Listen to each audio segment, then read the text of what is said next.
మా ఊరి శ్రీ లక్ష్మీ చెన్నకేశ్వర స్వామి వార్షిక బ్రహ్మోత్సవాలు అయితే జరుగుతున్నాయి. దానిలో భాగంగా ఇవాళైతే కళ్యాణ మహోత్సవం జరిగింది. దాంట్లో అయితే పక్క నుంచి కూడా ఊళ్ళ వారు కూడా వచ్చారు. చాలామంది భక్తులు అయితే హాజరయ్యారనమాట. అండ్ దానికోసం అయితే నేను, అమ్మ, నాన్న కూడా వెళ్తున్నాము. So get ready with me అయితే చూసేసాయండి. నేనైతే ఎప్పుడు కూడా రథోత్సవానికి వెళ్తాను, కానీ ఎప్పుడు కూడా కళ్యాణ మహోత్సవానికి వెళ్ళలేదు. ఎందుకంటే కళ్యాణం ఎప్పుడు కూడా నైట్ చేస్తారు కాబట్టి అది 2 o'clock దాకా జరుగుతుంది. సో అందుకని చెప్పేసి ఎప్పుడు వెళ్ళలేదు. బట్ ఈసారి మాత్రం నేను మిస్ చేసుకోవాలనుకోలేదన్నమాట ఆ ఛాన్స్ని. అందుకని చెప్పేసి నేను కూడా హెడ్ వాష్ చేసేసి ఇంకా రెడీ అయిపోతున్నాను. అండ్ వాళ్ళైతే పక్క ఊరి వాళ్ళు కూడా వస్తారనమాట చూడడానికి. చాలా బాగా చేస్తారు. చూడడానికి కూడా 2 కళ్ళు సరిపోవన్నమాట, అంత మంచిగా చేస్తారు. నేనైతే చాలా సింపుల్గా రెడీ అవుతున్నాను అనమాట. సో అందుకని చెప్పేసి మాయిశ్చరైజర్, ఫౌండేషన్, ఇంకా ఐబ్రోస్ ఫిల్ చేసేసుకున్నాను అండ్ లిప్స్టిక్ పెట్టేసుకున్నాను అనమాట. ఇంక ఇయర్ రింగ్స్ పెట్టేసుకొని హెయిర్ని సెట్ చేసేసుకొని వెళ్ళిపోవడమే. అక్కడికి వెళ్ళిన తర్వాత ఏమేమి చేస్తున్నారో అవన్నీ కూడా మీతో షేర్ చేసుకుంటాను. ఇక్కడైతే మనకి కోలాటం అయితే చేస్తున్నారనమాట. అంటే స్వామివారు టెంపుల్ లోపల నుంచి బయటకి తీసుకొని రావాలి కాబట్టి ఈలోపు అక్కడ టైం పడుతుంది కాబట్టి ఇక్కడైతే మనకి కోలాటం వేస్తున్నారనమాట. స్వామివారిని ఎప్పుడైతే మనకి మళ్ళీ బయటకు తీసుకొచ్చిన తర్వాత ఎదుర్కోలం కూడా చేస్తారు. దానికి సపరేట్గా గ్రూప్ అయితే ఉందన్నమాట. అండ్ ఇక్కడైతే సపరేట్ గ్రూప్ కోలాటానికి అయితే ఉన్నారనమాట. నాకైతే వీళ్ళు కట్టుకున్న శారీ సెలెక్షన్ చాలా మంచిగా అనిపించింది. లైక్ కలర్ కాంబినేషన్ చూడండి, light baby pink and red కాంబినేషన్లో వాళ్ళు చాలా మంచి లుక్ అనిపించారనమాట.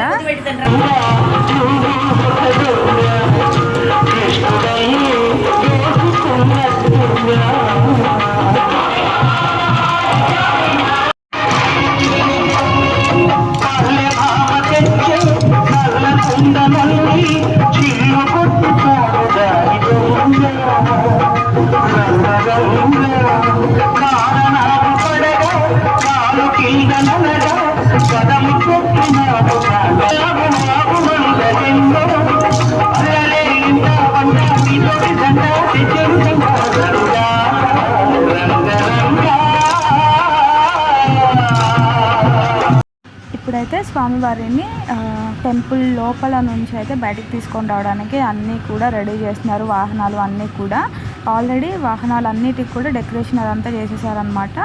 ఇంకా ఇక్కడ అందరూ వెయిట్ చేస్తున్నారు స్వామివారిని తీసుకొని రావడానికి. అయితే ఈలోపు ఎదుర్కోళ్ళు చేసే టీం వాళ్ళైతే ప్రాక్టీస్ చేస్తున్నారనమాట. ఇక్కడైతే ఇంకా స్వామివారి ఇంకా బయటికి వచ్చిన తర్వాత మళ్ళీ ఒకసారి గుడి చుట్టూ మొత్తం తిరిగిన తర్వాత అయితే మనకి కళ్యాణం అనేది స్టార్ట్ చేస్తారు. అందుకని చెప్పేసి ఇక్కడ ఎదుర్కోళ్ళు ఇదంతా కూడా చేస్తున్నారనమాట.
ఇక్కడైతే ఇంకా అమ్మవారిని అలానే స్వామివార్లను కూడా బయటికైతే ఒక్కొక్కళ్ళని తీసుకొని వచ్చారనమాట. తీసుకొని వచ్చిన తర్వాత ఒకసారి గుడి చుట్టూరు కూడా తిరిగిన తర్వాత మనకి కళ్యాణం అనేది స్టార్ట్ చేస్తారంట.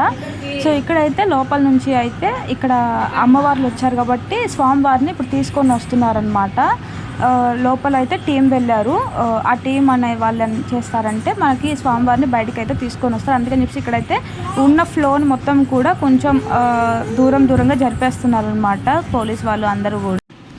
ఇక్కడైతే స్వామివారికి పట్టు వస్త్రాలు అన్నీ కూడా తీసుకుని వస్తున్నారు అనమాట. వీళ్ళెవరు అంటే కళ్యాణంలో పార్టిసిపేట్ చేసే వాళ్ళందరూ కూడా స్వామివారికి పట్టు వస్త్రాలు తీసుకొని రావాలి. సో అందుకని చెప్పేసి వీళ్ళందరూ కూడా పట్టు వస్త్రాలతో రెడీగా ఉన్నారు ఇక్కడైతే.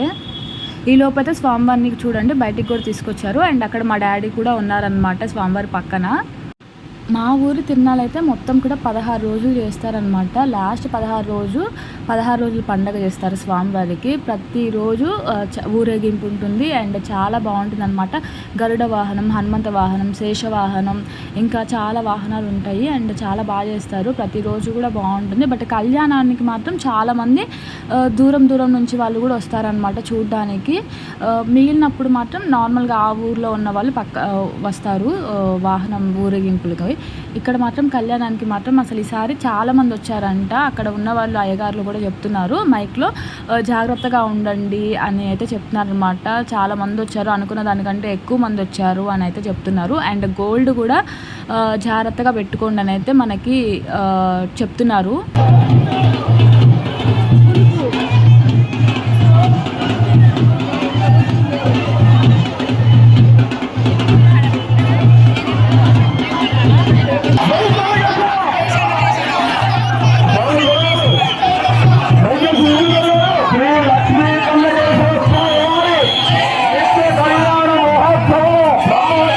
ఇక్కడైతే మా డాడీ అయితే చామర సేవ అయితే చేస్తున్నారనమాట స్వామివారి కోసము. అందుకని చెప్పేసి ఇవాళ అయితే స్వామివారిని మోయడానికి కుదరలేదు, అయ్యగారు ఇచ్చారనమాట చామరము స్వామివారికి సేవ చేయమని చెప్పేసి. సో ఇలాగ సేవలో పార్టిసిపేట్ చేయడం కూడా మాకు చాలా మంచిగా అనిపించింది అనమాట. బట్ ఏంటి అంటే మనం సేవ చేస్తున్నప్పుడు అంటే ఇక్కడ ఎవరైతే స్వామివారిని మోస్తూ ఉంటారో వాళ్ళకి ఏమవుతుందంటే కాళ్ళకి దెబ్బలు తగలడం అలా జరుగుతాయి అనమాట. సో అలానే మా డాడీకి కూడా గోరు లేచింది అనమాట, కాళ్ళది బ్రొటన వేలు గోరు లేచింది. సో అలాంటి ఇష్యూస్ అన్నీ జరుగుతూ ఉంటాయి. బట్ మనం కేర్ఫుల్గా ఉండాలి. ఇప్పుడు స్వామివారు వెళ్ళారు కాబట్టి ఇక్కడైతే మళ్ళీ కోలాటం స్టార్ట్ చేశారు. స్వామివారు వచ్చేంత వరకు కోలాటం చేస్తారు. స్వామివారు రాగానే మనకైతే కళ్యాణం చేస్తారు మళ్ళీ.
ఎప్పుడా అని చెప్పేసి వెయిట్ చేస్తున్న కళ్యాణం అయితే స్టార్ట్ అయిపోయింది అనమాట. స్వామివారిని అమ్మవారిని అయితే తీసుకొని వచ్చేసి ప్లేస్ చేశారనమాట. ఇక్కడ అయితే అందరూ కూడా కళ్యాణం చేయించే వాళ్ళందరూ కూర్చున్నారు అండ్ మనం కూడా అక్కడే కూర్చున్నాం అనమాట. అండ్ చాలా మంది మాకనే దొరికింది ప్లేస్ ఉంటే ఇంక అక్కడ కూర్చున్నాము. మొత్తం కళ్యాణం అయిపోయేంత వరకు మంచిగా ప్రశాంతంగా అయితే చూశాను అనమాట. చాలా మంచిగా అనిపించింది. నేను ఎప్పుడు కళ్యాణం చూడలేదు కాబట్టి నాకు ఒక మంచి పాజిటివ్ వైబ్ వచ్చిందనమాట. అదంతా కూడా చాలా మంచిగా అనిపించింది. మీరు ఎప్పుడైనా కనుక కళ్యాణం చూస్తే కనుక కామెంట్ చేయండి. ఇంకా మీకు ఎలా అనిపించింది ఏంటి అనేది కామెంట్ చేయడం అస్సలు మర్చిపోద్దు. ఇంకా సబ్స్క్రైబ్ చేయకపోతే ప్లీజ్ టు సబ్స్క్రైబ్. ఇంక ఇప్పుడైతే ఇంటికి వెళ్ళిపోతున్నాం అనమాట. కళ్యాణం కంప్లీట్ అయిపోయింది.